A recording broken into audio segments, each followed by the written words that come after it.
So I think it was yesterday I read another story of a boat that capsized on its way to Greece full of refugees. And over 20 people were killed, most of them children. And we hear this over and over and over again about refugees going from trying to flee. So it occurred to me to find out what a refugee was. A refugee is a person who has been forced to leave their country in order to escape war, persecution, or natural disaster.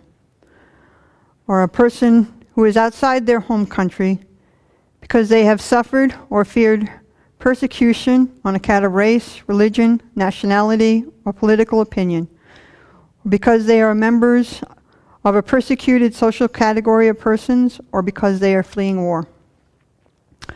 So a refugee is a person who is on the wrong side of a border.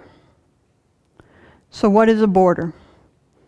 Basically, a border is a line drawn in the sand. It is an arbitrary construct of a human being who says, I'm on this side, you stay on that side. This is a border. So there are 59.5 million forcibly displaced people in this world. They are on the wrong side of a border. Now think about the borders of the United States. People are always complaining about how porous the borders are. But they're talking about one border. There are actually two borders. If you look to the south, the border they're complaining about is the border we have with Mexico. If you look to the north, the border we have with Canada, most of us Americans, it's like, is there even a border there? Does there really need to be a border there? And it's like, no, there doesn't. So the border is depending on where you're standing and who's on the other side of this arbitrary thing. Yesterday, we were doing the 37 practices of the Bodhisattva. And we came upon one of the verses. Whatever appears in your mind, whatever appears is your own mind. Your mind from the start was free from fabricated extremes.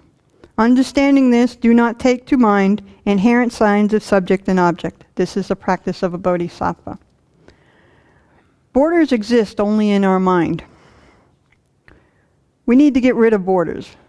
We need to stop arbitrarily saying, you stay on that side of the border and I'll stay on this side of the border. We need to stop allowing people to die because they're trying to get someplace else where other people don't want them. Everybody here has heard of, I imagine, Doctors Without Borders. They go to places where there are people who are in need. It doesn't matter what the border is that they have to cross to get there. They go to help. So it occurred to me to wonder what other organizations there are that are in this category.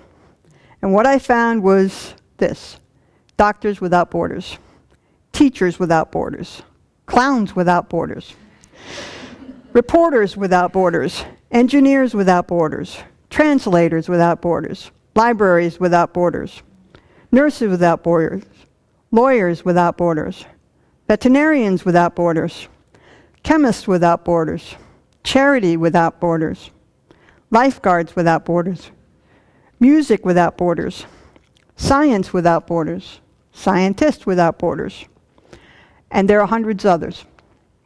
And these are all international, non-governmental organizations that are helping all sentient beings. It doesn't matter which side of the border they are on.